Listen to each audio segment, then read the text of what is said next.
Chapter 3. In order to discover their inner strength, together combined, teamship or whatever,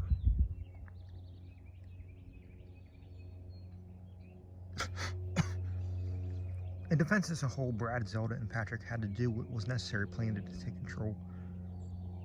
They learned how in time with resources. Work with what they had. The second world they came across in the slightly higher up area was called pyramids up a slope.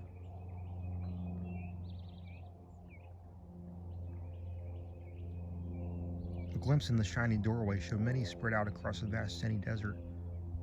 Pyramids as far as the eye could see, yet as far from each other still. Better find one with the proper entrance.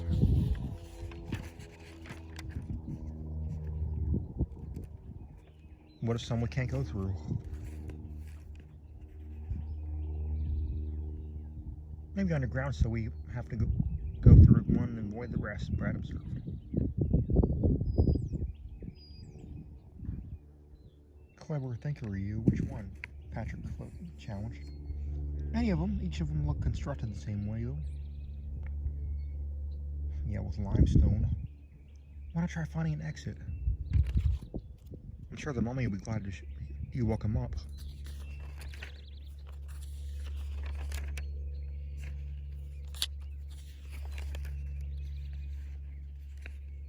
The other exit may lie within. You never really know what could be inside, Patrick suggested.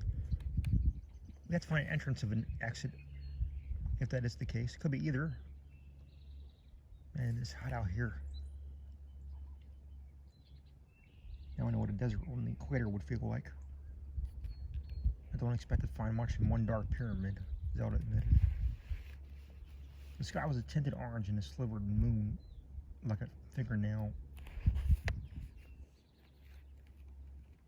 illusion hung far in the surreal sky, like some escapist painting. There's got to be a clue we can easily run into, she added. Rain certainly isn't one of those things.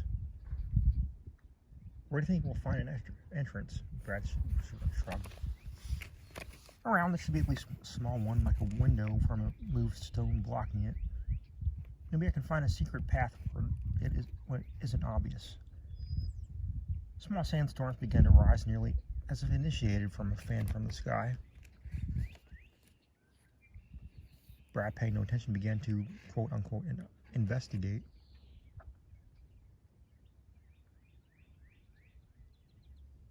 Talk about all deserted. This is only the second world, and I have a hunch there's more to it than appears so. Patrick begged to differ. There's nothing but a sea of pyramids scattered miles around. Pretty pointless so far if you ask me. Will it still be pointless if I find something insightful in this where I want to prove you wrong by chance? Probably not. You have to try first. Forgive me. Okay. Brad tried pushing blocks that looked possibly movable in some way. Budge, of course. Come on, there's almost always something cool inside pyramids. Both ways. Zelda and Patrick helped them despite their thoughts of dismay. Thank you. Only all together they pushed the protruding side blocks and they caved in.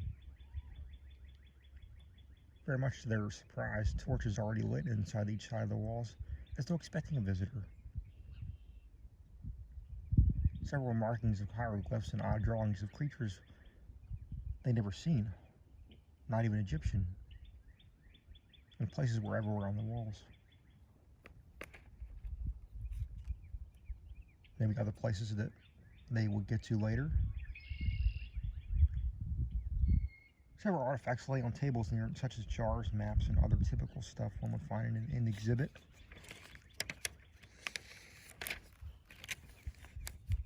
Once familiar with the pyramid's rooms, Patrick admitted, I'm surprised the walls aren't already closing in with spikes.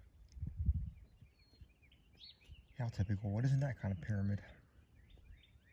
Or is it, Brad? Could be a cover-up in Wickerstone's untypical magic disguise and interpretation. It never looks like that, does it? Patrick jested. It is a typical type if we accidentally press a switch in somewhere and we'll be swept up in the nick of time by some deus ex machina. But how and why are these torches already lit?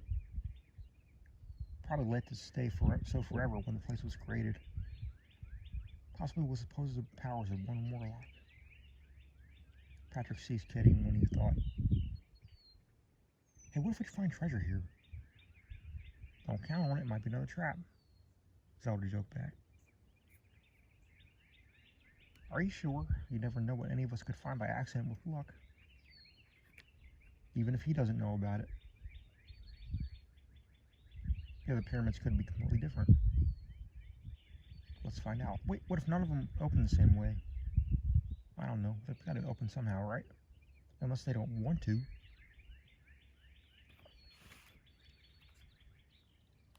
Maybe by doing that, we'll find an exit back.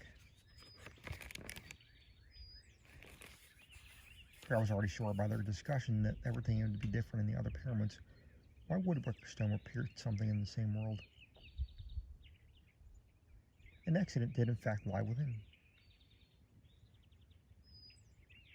The three of them went back outside, and now the sun shone brightly outside in this humid world. It was like night into day within minutes. It was a sudden realization that by opening that one random pyramid, it automatically opened another. Not all three. Discovering a second pyramid that could be opened, a trap beckoning, was a dark tomb with more lit torches. The inside structure moved itself into a type of maze, and like Patrick predicted, bricks moved aside and spikes appeared, and the walls slowly moved toward each other.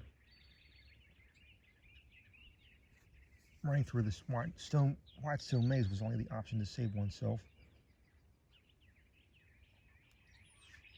The closing walls got faster once closer, and Brad saw the ceiling with jagged points jutting out did the same. This resulted in the bricks falling from above as the pyramid was crumbling. Right before the spikes could get any closer, Brad's adrenaline rushed.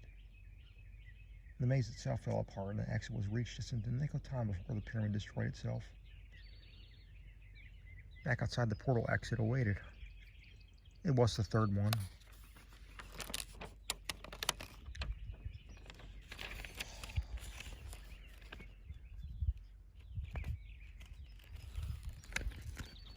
By happenstance. A little trail further up the mountain did not really reveal the next world quite yet. There was quite a prolific library instead. Or was this the next world that resembled the Lair? Now they probably saw how Wickerstone became as wise as he appeared. Who could say where he got so many books, though? Most were leather-bound and blanketed with dust.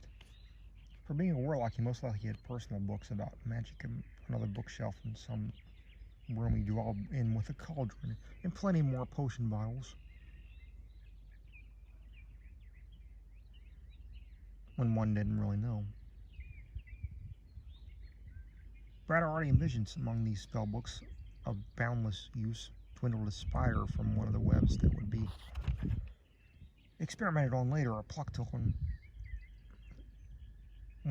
more of its barbed hair legs dropped in as experimental ingredient into the radiating green light of the bubbling cauldron's toxic brew. Or wasn't this one of his dreams?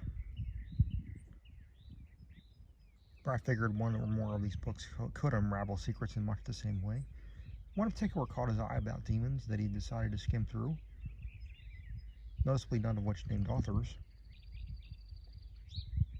Maybe he wanted him to see it. What's that one say? Zelda inquired. Brad took a moment. Well, you'd be surprised. Read it to us. Brad thought it was very interesting. Demons are everywhere. They are especially partial to those only very suspicious of the logistically unknown.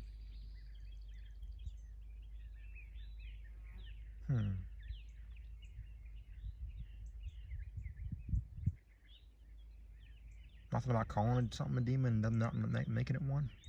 Does it say anything about entire worlds made up by sorcery? I'm getting there. Like any parts about invasions? Like a guide? Just listen. These types of demons are mere metaphors, and not to be confused with the monstrous kinds which are most common, even created with magic, whereas emotional demons technically are never mentioned unless manifested. Meaning emotional ones can become too powerful as any kind and take over one, as is their nature.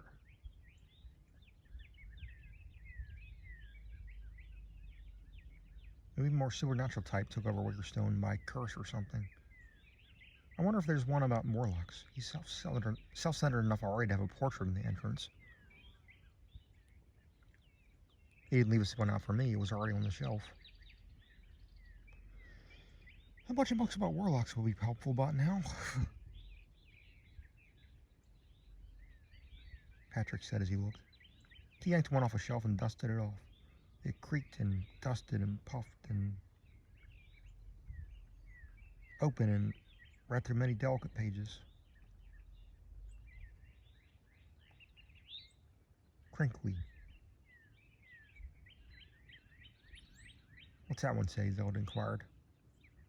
Patrick came upon another's lucky chapter, meaning of warlocks. He quickly thought of how it would was no wonder how the word itself had the word war first, and lock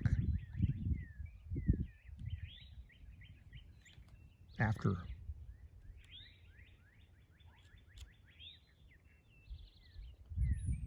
But where was the key?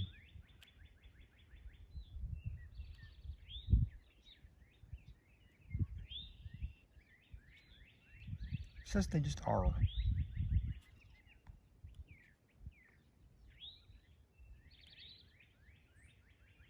There is no true meaning of a warlock's existence. Evil ones can make others.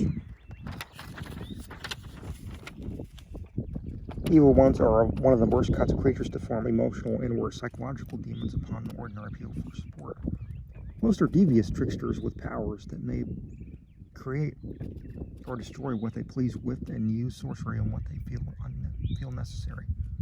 Warlocks can be mortally wounded either by accident or on purpose by the same people that they torment as an act of vengeance. When their breaches are infiltrated to prevent their sinister needs, instinctually or not. Warlock hobbies often include creating potions, henchmen, among other harmful preparations for scientific experiments. That sounds stupid. It's like the book describes warlocks as animals with habitats. It's all here, read for yourself, although for all we know, Wickerstone could be, conjure this up for our discovery, like his play worlds. And that's not really the case at all. He handed it to Brad, who just took his word for it.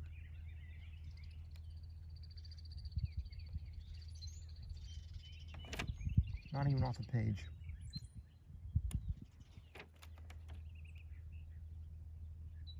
If that is all so, let's do what we can to create peace for our world that is not to be toyed with by nature.